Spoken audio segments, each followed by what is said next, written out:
ಹಂಪಿಯ ಕನ್ನಡ ವಿಶ್ವವಿದ್ಯಾಲಯದ 33ನೇ ನುಡಿ ಹಬ್ಬದ ಹಿನ್ನೆಲೆಯಲ್ಲಿ ನಾಡೋಜ ಡಿಲಿಟ್ ಹಾಗೂ ಪಿಎಚ್ಡಿ ಪದವಿಯನ್ನು ರಾಜ್ಯಪಾಲ ಹಾಗೂ ವಿಶ್ವವಿದ್ಯಾಲಯದ ಕುಲಾಧಿಪತಿಗಳಾದ ಥಾವರ್ಚಂದ್ ಗೆಹ್ಲೋಟ್ ಇಂದು ಪ್ರದಾನ ಮಾಡಿದರು. ನ್ಯಾಯಮೂರ್ತಿ ಶಿವರಾಜ್ ಬಿ ಪಾಟೀಲ್, ಹಿರಿಯ ಸಾಹಿತಿ ಕುಂ ವೀರಭದ್ರಪ್ಪ, ಪದ್ಮಶ್ರೀ ಪಂಡಿತ್ ವೆಂಕಟೇಶ್ ಕುಮಾರ್ ಅವರಿಗೆ ನಾಡೋಜ ಗೌರವ ಪ್ರದಾನ ಮಾಡಿದರು. ಈ ವೇಳೆ ಉನ್ನತ ಶಿಕ್ಷಣ ಸಚಿವ ಡಾ ಎಂಸಿ ಸುಧಾಕರ್, ವಿಶ್ವವಿದ್ಯಾಲಯದ ಕುಲಪತಿ ಪ್ರೊಫೆಸರ್ ಡಿವಿ ಪರಶುಮೂರ್ತಿ ಸೇರಿದಂತೆ ಹಲವರು ಉಪಸ್ಥಿತರಿದ್ದರು.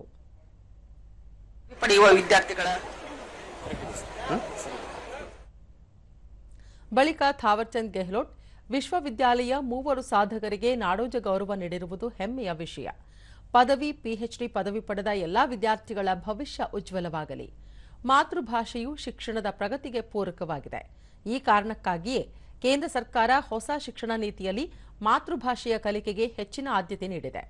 2047ರ ವೇಳೆಗೆ ಅಭಿವೃದ್ಧಿ ಹೊಂದಿದ ಭಾರತ ನಿರ್ಮಾಣದಲ್ಲಿ ಶಿಕ್ಷಣದ ಪಾತ್ರ ಹಿರಿದಾಗಿದೆ ಎಂದು ತಿಳಿಸಿದರು. अनुरोध करता हूं कि जिस बात के लिए आपको सम्मानित किया गया है, इस प्रकार के काम आगे भी जारी रखें. आज इस फेस्टिवल ऑफ लेटर्स समारोह में उपाधि प्राप्त करने वाले सभी छात्र छात्राओं को हार्दिक बधाई देता हूं, शुभकामनाएं देता हूं और आप सबके उज्जवल भविष्य की कामना करता हूं. डॉ ಎಂಸಿ ಸುಧಾಕರ್, ನಾಡು ನುಡಿ, ನೆಲ, ಜಲ ಸೇರಿದಂತೆ ಇನ್ನಿತರ ವಿಷಯಗಳಲ್ಲಿ ಹೊಸ ಸಂಶೋಧನೆಗಳನ್ನು ಮಾಡುವಲ್ಲಿ ಹಂಪಿ ವಿಶ್ವವಿದ್ಯಾಲಯದ ಪಾತ್ರ ಹಿರಿದು.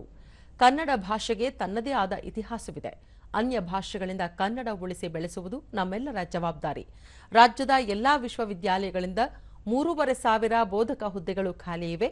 ಅವುಗಳಲ್ಲಿ ಅಗತ್ಯವಿರುವ ಹುದ್ದೆಗಳನ್ನು ಭರ್ತಿ ಮಾಡಿಕೊಳ್ಳಲು ಸರ್ಕಾರ ಮುಂದಾಗಿದೆ. ಈ ಸಂಬಂಧ ಮುಖ್ಯಮಂತ್ರಿಗಳಿಗೆ ಮನವಿ ಮಾಡಲಾಗಿದೆ.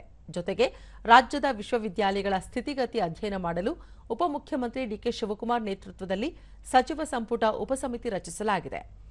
ಅದರ ವರದಿ ಆಧಾರದ ಮೇಲೆ ಸರ್ಕಾರ ಸೂಕ್ತ ನಿರ್ಧಾರ ಕೈಗೊಳ್ಳಲಿದೆ ಎಂದರು.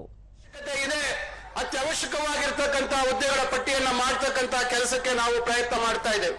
ಇದು ಮುಗಿದ ನಂತರ, ನಮ್ಮ ವರದಿ ಕೊಟ್ಟ ನಂತರ ಇದಕ್ಕೆ ಸೂಕ್ತವಾದಂತಹ ಒಂದು ಘೋಷಣೆಯನ್ನ ಮಾನ್ಯ ಮುಖ್ಯಮಂತ್ರಿಗಳು ಮಾಡಲಿದ್ದಾರೆ ಅಂತಕ್ಕಂಥ ಮಾತನ್ನ ಈ ಸಂದರ್ಭದಲ್ಲಿ ನಾನು ಹೇಳಲಿಕ್ಕೆ ಬಯಸ್ತೇನೆ.